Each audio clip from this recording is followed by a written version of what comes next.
الله أكبر.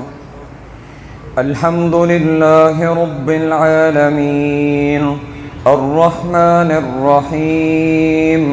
مالك يوم الدين. إياك نعبد وإياك نستعين. اهدنا الصراط المستقيم صراط الذين أنعمت عليهم غير المغضوب عليهم ولا الضالين.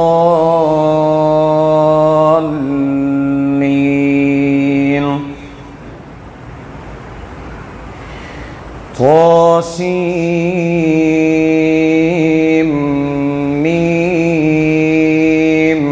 تلك آيات الكتاب المبين.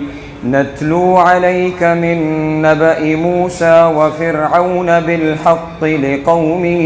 يؤمنون. إن فرعون علا في الأرض وجعل أهلها شيعا يستضعف طائفة منهم يذبح أبناءهم ونستحيي نساءهم إنه كان من المفسدين. ونريد أن نمن على الذين استضعفوا في الأرض ونجعلهم أئمة ونجعلهم الوارثين. ونمكن لهم في الأرض ونري فرعون وهامان وجنودهما منهم ما كانوا يحذرون. وأوحينا إلى أم موسى أن أرضعيه فإذا خفت عليه فألقيه في اليم ولا تخافي ولا تحزني إنا رادوه إليك وجاعلوه من المرسلين. فالتقطه آل فرعون ليكون لهم عدوا وحزنا إن فرعون وهامان وجنودهما كانوا خاطئين. وقالت امرأة فرعون قرة عين لي ولك لا تقتلوه عسى أن ينفعنا أو نتخذه ولدا وهم لا يشعرون. وأصبح فؤاد أم موسى فارغا إن كادت لتبدي به لولا أن ربطنا على قلبها لتكون من المؤمنين. وقالت لأخته قصيه فبصرت به عن جنب وهم لا يشعرون. وحرمنا عليه المراضع من قبل فقالت هل أدلكم على أهل بيت يكفلونه لكم وهم له ناصحون. فرددناه إلى أمه كي تقر عينها ولا تحزن ولتعلم أن وعد الله حق ولكن أكثرهم لا يعلمون. ولما بلغ أشده واستوى آتيناه حكما وعلما وكذلك نجزي المحسنين. ودخل المدينة على حين غفلة من أهلها فوجد فيها رجلين يقتتلان هذا من شيعته وهذا من عدوه فاستغاثه الذي من شيعته على الذي من عدوه فوكزه موسى فقضى عليه قال هذا من عمل الشيطان إنه عدو مضل مبين. قال رب إني ظلمت نفسي فاغفر لي فغفر له إنه هو الغفور الرحيم. قال رب بما أنعمت علي فلن أكون ظهيرا للمجرمين. فأصبح في المدينة خائفا يترقب فإذا الذي استنصره بالأمس يستصرخه قال له موسى إنك لغوي مبين. فلما أن أراد أن يبطش بالذي هو عدو لهما قال يا موسى أتريد أن تقتلني كما قتلت نفسا بالأمس إن تريد إلا أن تكون جبارا في الأرض وما تريد أن تكون من المصلحين. وجاء رجل من أقصى المدينة يسعى قال يا موسى إن الملأ يأتمرون بك ليقتلوك فاخرج إني لك من الناصحين. فخرج منها خائفا يترقب قال رب نجني من القوم الظالمين.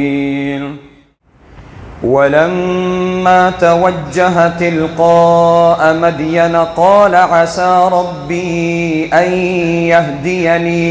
أن يهديني سواء السبيل. ولما ورد ماء مدين وجد عليه أمة من الناس يسقون ووجد من دونهم امرأتين تذودان قال ما خطبكما قالتا لا نسقي حتى يصدر الرعاء وأبونا شيخ كبير. فسقى لهما ثم تولى إلى الظل فقال رب إني لما أنزلت إلي من خير فقير. فجاءته إحداهما تمشي على استحياء قالت إن أبي يدعوك ليجزيك أجر ما سقيت لنا. فلما جاءه وقص عليه القصص قال لا تخف نجوت من القوم الظالمين. قالت إحداهما يا أبت استأجره إن خير من استأجرت القوي الأمين. قال إني أريد أن أنكحك إحدى ابنتي هاتين على أن تأجرني 8 حجج فإن أتممت 10 فمن عندك وما أريد أن أشق عليك ستجدني إن شاء الله من الصالحين. قال ذلك بيني وبينك أيما الأجلين قضيت فلا عدوان علي والله على ما نقول وكيل. فلما قضى موسى الأجل وسار بأهله آنس من جانب الطور نارا قال لأهلهم كثوا إني آنست نارا لعلي آتيكم منها بخبر أو جذوة من النار لعلكم تصطلون. فلما أتاها نودي من شاطئ الوادي الأيمن في البقعة المباركة من الشجرة أي يا موسى إني أنا الله رب العالمين وأن ألق عصاك. فلما رآها تهتز كأنها جان ولا مدبرا ولم يعقب. يا موسى أقبل ولا تخف إنك من الآمنين. أسلك يدك في جيبك تخرج بيضاء من غير سوء في 9 آيات إلى فرعون وملئه إنهم كانوا قوما فاسقين. فلما جاءتهم آياتنا مبصرة قالوا في 9 آيات إلى فرعون وملئه إنهم كانوا قوما فاسقين. قال رب إني قتلت منهم نفسا فأخاف أن يقتلون وأخي هارون هو أفصح مني لسانا فأرسله معي يرد أن يصدقني إني أخاف أن يكذبون. قال سنشد عضدك بأخيك ونجعل لكما سلطانا فلا يصلون إليكما فلا يصلون إليكما بآياتنا أنتما ومن اتبعكم الغالبون فلما جاءهم موسى بآياتنا بينات قالوا ما هذا إلا سحر مفترى وما سمعنا بهذا في آبائنا الأولين وقال موسى ربي أعلم من جاء بالهدى من عنده ومن تكون له عاقبة الدار إنه لا يفلح الظالمون وقال فرعون يا أيها الملأ ما علمت لكم من إله غيري فأوقد لي يا هامان على الطين فاجعل لي صرحا لعلي أطلع إلى إله موسى وإني لأظنه من الكاذبين واستكبر هو وجنوده في الأرض بغير الحق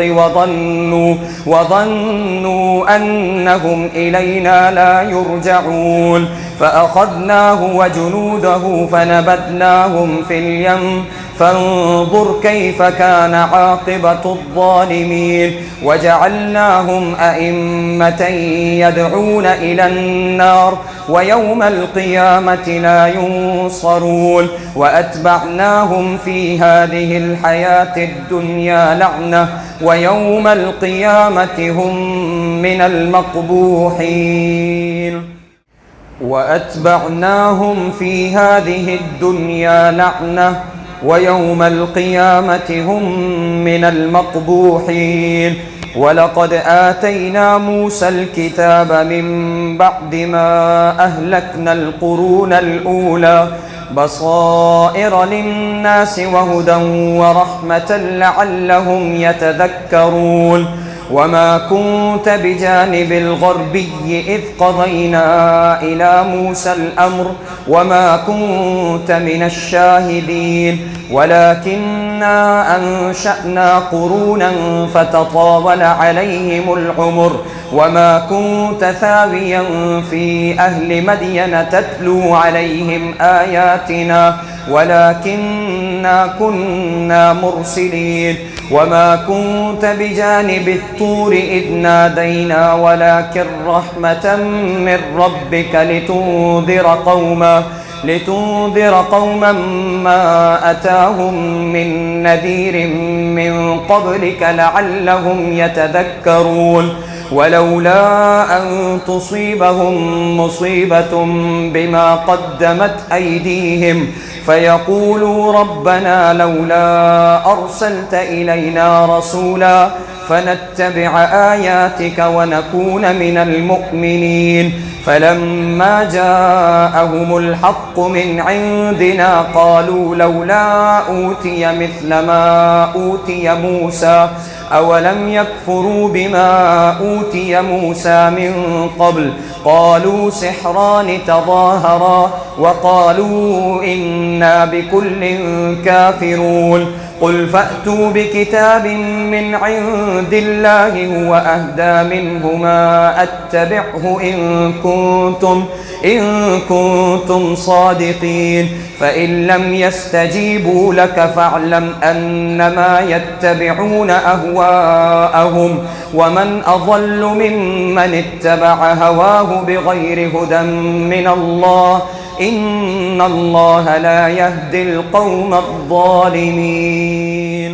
ولقد وصلنا لهم القول لعلهم يتذكرون الذين آتيناهم الكتاب من قبله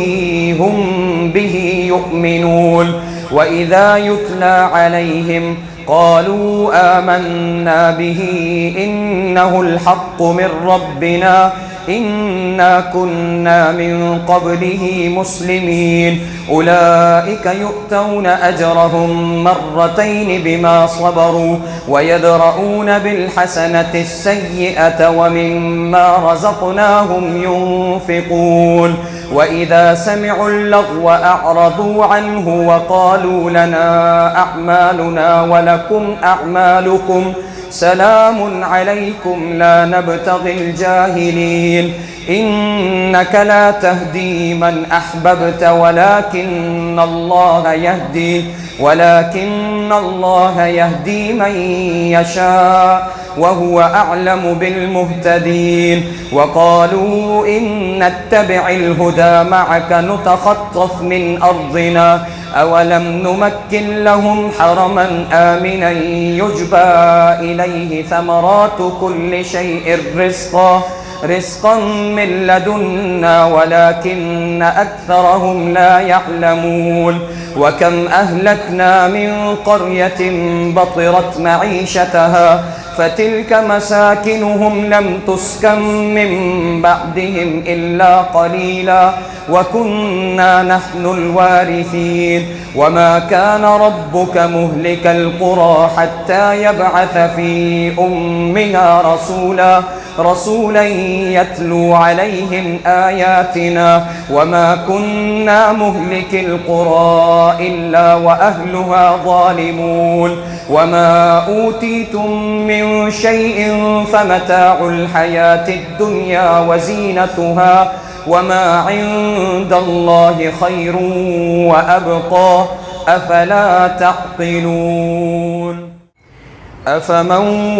وعدناه وعدا حسنا فهو لاقيه كمن متعناه متاع الحياة الدنيا ثم هو يوم القيامة من المحضرين ويوم يناديهم فيقول أين شركائي الذين كنتم تزعمون قال الذين حق عليهم القول ربنا هؤلاء الذين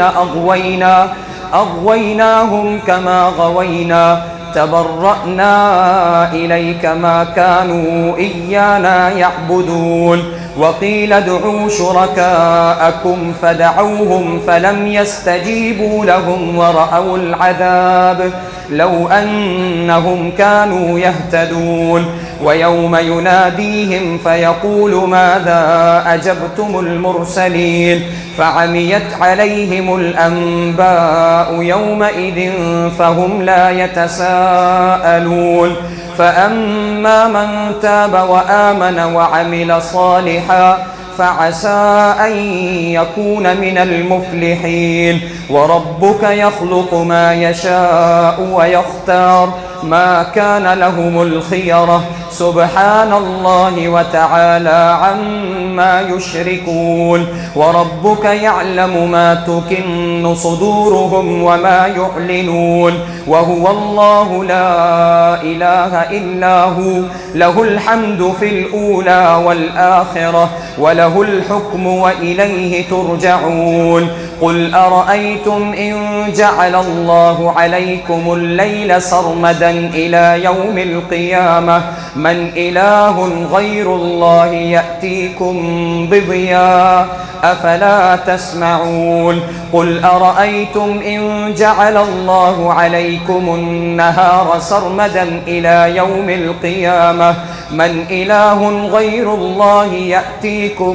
بليل تسكنون فيه أفلا تبصرون ومن رحمته جعل لكم الليل والنهار لتبتغوا من فضله ولعلكم تشكرون ويوم يناديهم فيقول أين شركائي الذين كنتم تزعمون ونزعنا من كل أمة شهيدا فقلنا هاتوا برهانكم فعلموا أن الحق لله وضل عنهم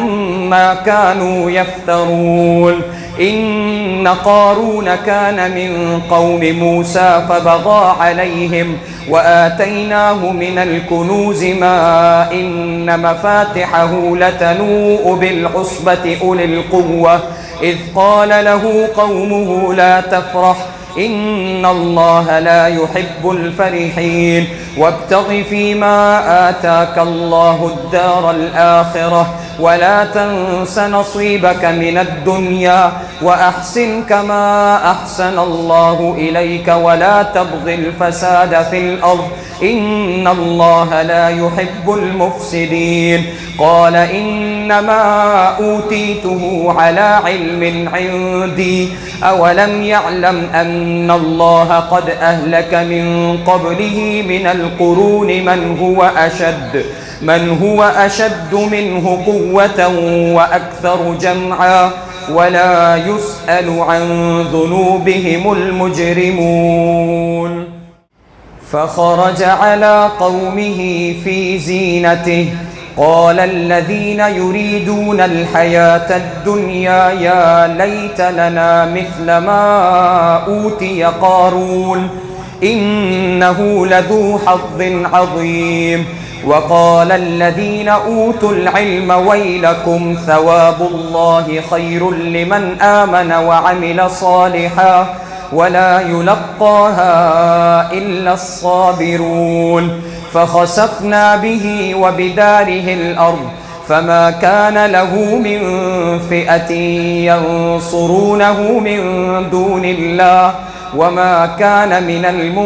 المنتصرين. وأصبح الذين تمنوا مكانه بالأمس يقولون ويك أن الله يبسط الرزق لمن يشاء من عباده ويقدر لولا أمن الله علينا لخسف بنا ويك أنه لا يفلح الكافرون. تلك الدار الآخرة نجعلها للذين لا يريدون علوا في الأرض ولا فسادا والعاقبة للمتقين. من جاء بالحسنة فله خير منها ومن جاء بالسيئة فلا يجزى الذين عملوا السيئات إلا ما كانوا يعملون. إن الذي فرض عليك القرآن لرادك إلى معاد قل ربي أعلم من جاء بالهدى ومن هو في ضلال مبين. وما كنت ترجو أن يلقى إليك الكتاب إلا رحمة من ربك فلا تكونن ظهيرا للكافرين ولا يصدنك عن آيات الله بعد إذ أنزلت إليك وادع إلى ربك ولا تكونن من المشركين ولا تدع مع الله إلها آخر لا إله إلا هو كل شيء هالك إلا وجهه له الحكم وإليه ترجعون. ألف لام ميم أحسب الناس أن يتركوا أن يقولوا آمنا وهم لا يفتنون. ولقد فتنا الذين من قبلهم فليعلمن الله الذين صدقوا وليعلمن الكاذبين. أم حسب الذين يعملون السيئات أن يسبقونا ساء ما يحكمون. من كان يرجو لقاء الله فإن أجل الله لآت وهو السميع العليم. ومن جاهد فإنما يجاهد لنفسه إن الله لغني عن العالمين. والذين آمنوا وعملوا الصالحات لنكفرن عنهم سيئاتهم ولنجزينهم أحسن الذي كانوا يعملون. ووصينا الإنسان بوالديه حسنا وإن جاهداك لتشرك بي ما ليس لك به علم فلا تطعهما إلي مرجعكم فأنبئكم بما كنتم تعملون. والذين آمنوا وعملوا الصالحات لندخلنهم في الصالحين. ومن الناس من يقول آمنا بالله فإذا أوذي في الله جعل فتنة الناس كعذاب الله ولئن جاء نصر من ربك ليقولن إنا كنا معكم أوليس الله بأعلم بما في صدور العالمين وليعلمن الله الذين آمنوا وليعلمن المنافقين وقال الذين كفروا للذين آمنوا اتبعوا سبيلنا ولنحمل خطاياكم وما هم بحاملين من خطاياهم من شيء إنهم لكاذبون وليحملن أثقالهم وأثقالا مع أثقالهم وليسألن يوم القيامة عما كانوا يفترون ولقد أرسلنا نوحا إلى قومه فلبث فيهم 1000 سنة إلا 50 عاما فأخذهم الطوفان وهم ظالمون فأنجيناه وأصحاب السفينة وجعلناها آية للعالمين وإبراهيم إذ قال لقومه اعبدوا الله واتقوه ذلكم خير لكم إن كنتم تعلمون إنما تعبدون من دون الله أوثانا وتخلقون إفكا إن الذين تعبدون من دون الله لا يملكون لأنفسهم نفعا ولا ضرا إنما تعبدون من دون الله أوثانا وتخلقون إفكا إن الذين تعبدون من دون الله لا يملكون لكم رزقا فابتغوا عند الله الرزق واعبدوه واشكروا له إليه ترجعون وإن تكذبوا فقد كذب من قبلكم وما على الرسول إلا البلاغ المبين أولم يروا كيف يبدئ الله الخلق ثم يعيده إن ذلك على الله يسير قل سيروا في الأرض فانظروا كيف بدأ الخلق ثم الله ينشئ النشأة الآخرة إن الله على كل شيء قدير يعذب من يشاء ويرحم من يشاء وإليه تقلبون وما أنتم بمعجزين في الأرض ولا في السماء وما لكم من دون الله من ولي ولا نصير والذين كفروا بآيات الله ولقائه أولئك يئسوا من رحمتي وأولئك لهم عذاب أليم فما كان جواب قومه إلا أن قالوا اقتلوه أو حرقوه فأنجاه الله من النار إن في ذلك لآيات لقوم يؤمنون وقال إنما اتخذتم من دون الله أوثانا مودة بينكم في الحياة الدنيا ثم يوم القيامة يكفر بعضكم ببعض ويلعن بعضكم بعضا ومأواكم النار وما لكم من ناصرين فآمن له لوط وقال إني مهاجر إلى ربي إنه هو العزيز الحكيم ووهبنا له إسحاق ويعقوب وجعلنا في ذريته النبوة والكتاب وآتيناه أجره في الدنيا وإنه في الآخرة لمن الصالحين ولوطا إذ قال لقومه إنكم لتأتون الفاحشة ما سبقكم بها من أحد من العالمين أئنكم لتأتون الرجال وتقطعون السبيل وتأتون في ناديكم المنكر فما كان جواب قومه إلا أن قالوا ائتنا بعذاب الله إن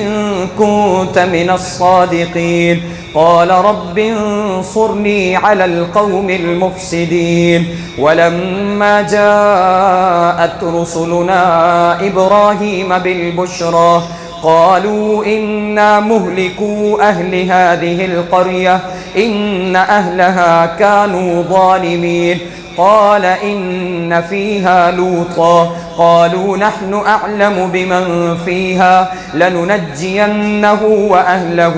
إلا امرأته كانت من الغابرين. ولما أن جاءت رسلنا لوطا سيء بهم وضاق بهم ذرعا وقالوا لا تخف ولا تحزن إنا منجوك وأهلك إلا امرأتك كانت من الغابرين. إنا منزلون على أهل هذه القرية رجزا من السماء بما كانوا يفسقون. ولقد تركنا منها آية بينة لقوم يعقلون.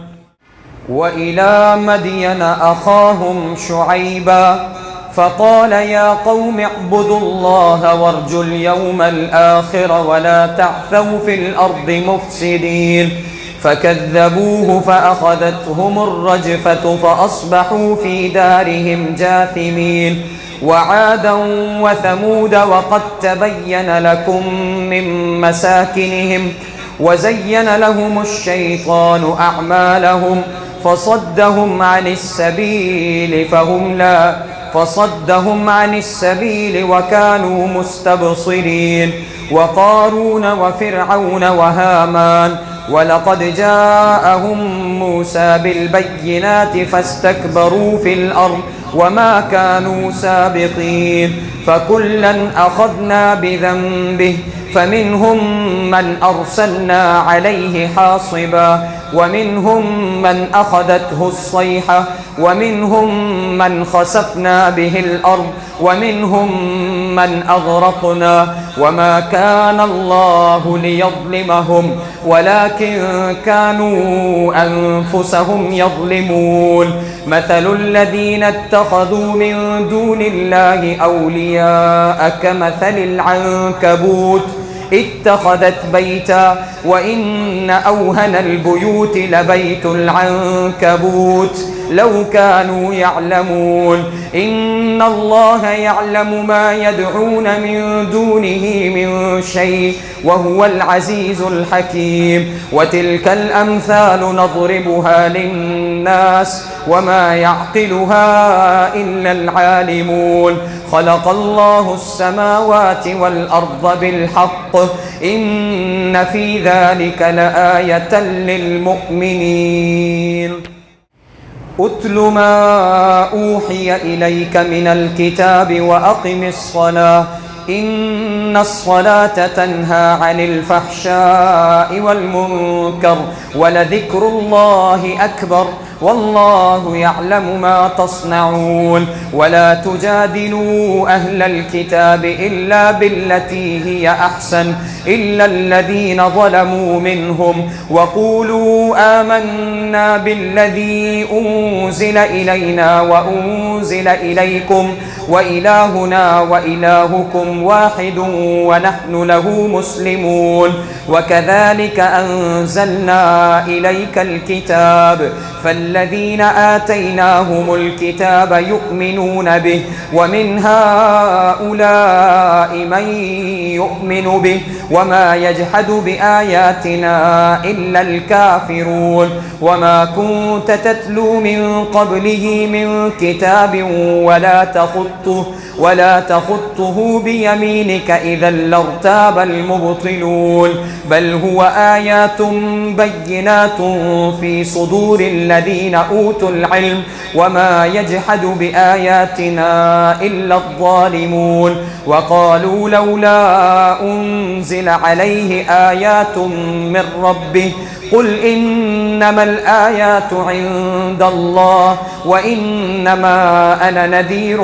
مبين أولم يكفهم أنا أنزلنا عليك الكتاب يتلى عليهم إن في ذلك لرحمة وذكرى لقوم يؤمنون قل كفى بالله بيني وبينكم شهيدا يعلم ما في السماوات والأرض والذين آمنوا بالباطل وكفروا بالله أولئك هم الخاسرون ويستعجلونك بالعذاب ولولا أجل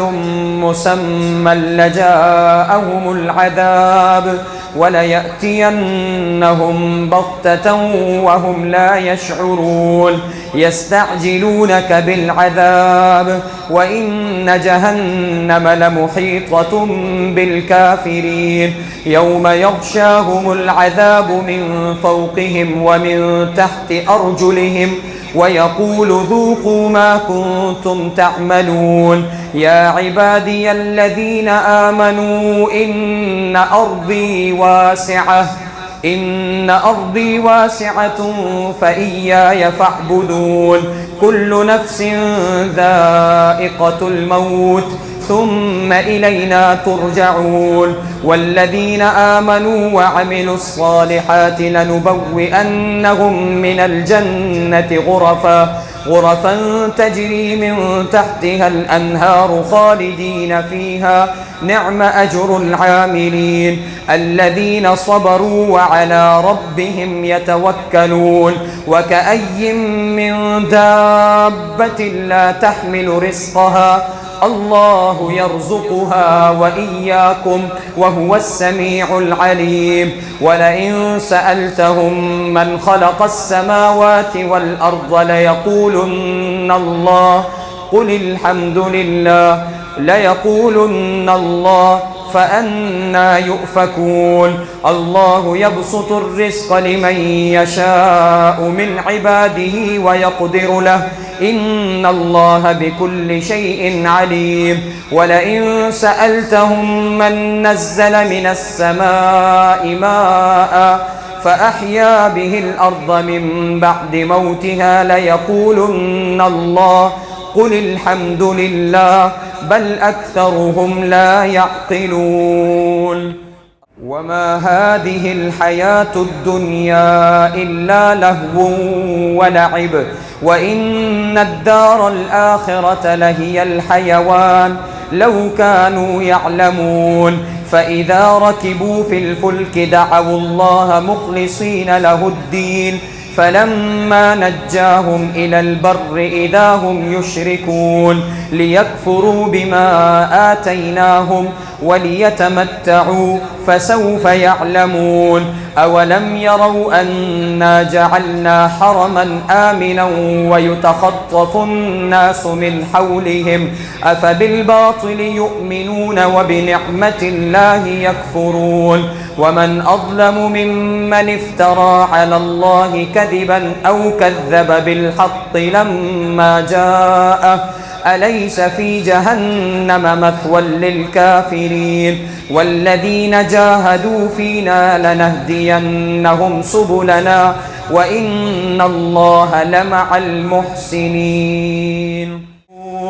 في أدنى الأرض وهم من بعد غلبهم سيغلبون في بضع سنين لله الأمر من قبل ومن بعد ويومئذ يفرح المؤمنون بنصر الله ينصر من يشاء وهو العزيز الرحيم وعد الله لا يخلف الله وعده ولكن أكثر الناس لا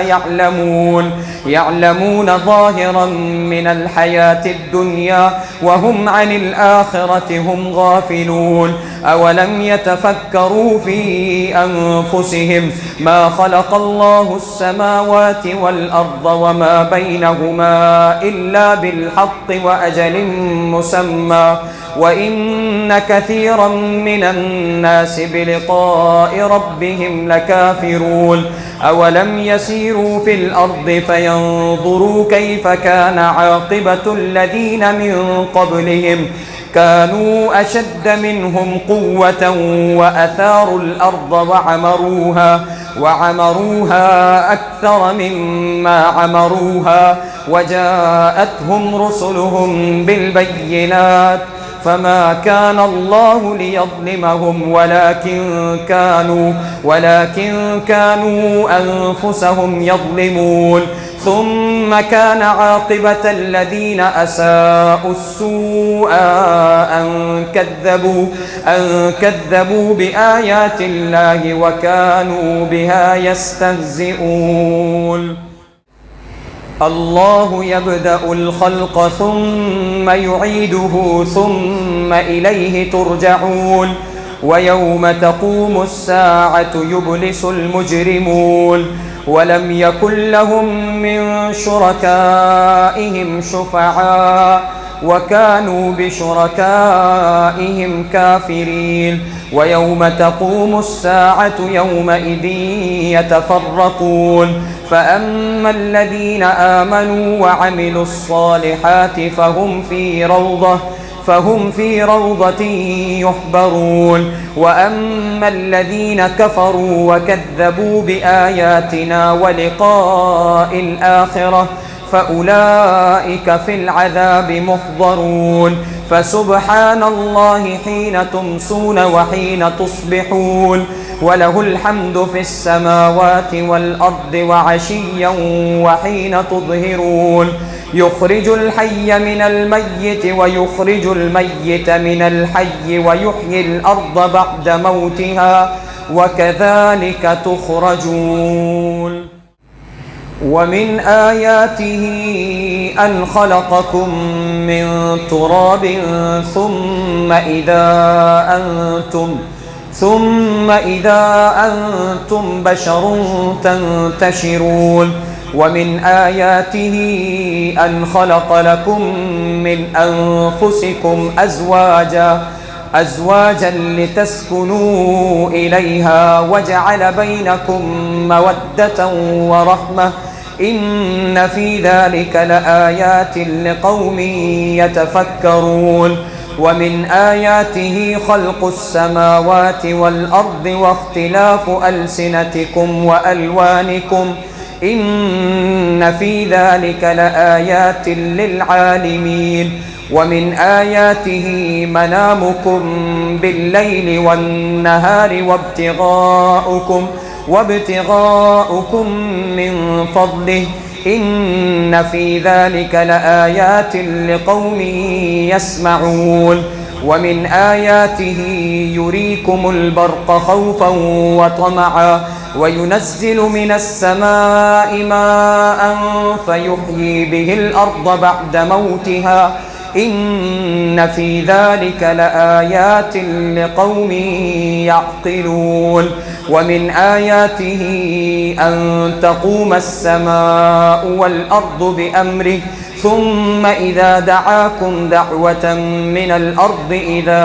أنتم تخرجون وله من في السماوات والأرض كل له قانتون وهو الذي يبدأ الخلق ثم يعيده وهو أهون عليه وله المثل الأعلى في السماوات والأرض وهو العزيز الحكيم من أنفسكم هل لكم مما ملكت أيمانكم من شركاء فيما رزقناكم فأنتم فيه سواء تخافونهم كخيفتكم أنفسكم كذلك نفصل الآيات لقوم يعقلون بل اتبع الذين ظلموا أهواءهم بغير علم فمن يهدي من أضل الله وما لهم من ناصرين فأقم وجهك للدين حنيفا فطرة الله التي فطر الناس عليها لا تبديل لخلق الله ذلك الدين القيم ولكن أكثر الناس لا يعلمون منيبين إليه واتقوه وأقيموا الصلاة ولا تكونوا من المشركين من الذين فرقوا دينهم وكانوا شيعا كل حزب